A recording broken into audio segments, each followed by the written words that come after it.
നമ്മൾ ഇന്നൊരു തട്ടിക്കൂട്ട് ചിക്കൻ പോപ്കോൺ ആണ് ഉണ്ടാക്കുന്നത്.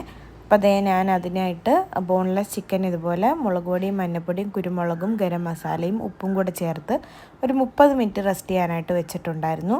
ഇനി ഇത് കോട്ട് ചെയ്തെടുക്കാനായിട്ട് ഞാൻ മൈദയും പിന്നെ കോൺഫ്ലോറും ഈക്വലായിട്ട് എടുത്തിട്ട് ഇതുപോലെ 2 പ്ലേറ്റിലായിട്ട് അത് വെച്ചിട്ട് 2 കോട്ടിങ് ചെയ്തെടുക്കുന്നുണ്ട്. അപ്പോൾ നമുക്ക് ഈ 2 പ്ലേറ്റിനകത്തായിട്ട് വെക്കുമ്പോൾ എളുപ്പത്തിൽ കോട്ടിങ് ചെയ്തെടുക്കാനായിട്ട് പറ്റും.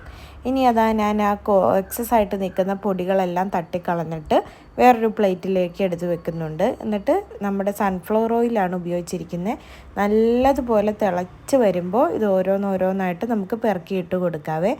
പെറുക്കിയിട്ടിട്ട് 1 മിനിറ്റ് നമ്മളിത് ഇളക്കാനും പാടില്ല, തീ കുറയ്ക്കാനും പാടില്ലായേ. 1 മിനിറ്റ് കഴിയുമ്പോൾ നമുക്കിതൊരു മീഡിയം ഫ്ലെയിമിലോട്ടാക്കി വെച്ചിട്ട് പതിയെ ഇളക്കി നമുക്ക് കോരി മാറ്റിയെടുക്കാവുന്നതാണ്. ഞാൻ ഇവിടെ പൊടി ഇട്ട സമയത്ത് ഒരു പീസിനകത്ത് കുറച്ച് പൊടി ഇരിപ്പുണ്ടായിരുന്നേ. അപ്പോൾ അതുകൊണ്ടാണ് അതിങ്ങനെ കരിഞ്ഞതുപോലെ തോന്നുന്നത്. പക്ഷെ കരിഞ്ഞിട്ടൊന്നും ഇല്ലായിരുന്നേ, പുറമേ മാത്രം ഒരു ബ്ലാക്ക് കളർ ആയതേ ഉള്ളൂ. അപ്പോൾ നിങ്ങളിത് ഉണ്ടാക്കുമ്പോൾ അതൊന്ന് ശ്രദ്ധിക്കണേ.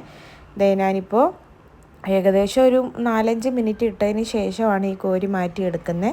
ഇതുപോലെ എനിക്കൊരു 3-4 ബാച്ചായിട്ട് പൊരിച്ചെടുക്കാനായിട്ടുണ്ടായിരുന്നു കേട്ടോ. അപ്പോൾ നല്ല ടേസ്റ്റായിരുന്നു. തട്ടിക്കൂട്ടാണെങ്കിലും നമ്മുടെ കറക്റ്റ് ചിക്കൻ പോപ്കോണിൻ്റെ ആ ഒരു ടേസ്റ്റ് കിട്ടിയായിരുന്നേ.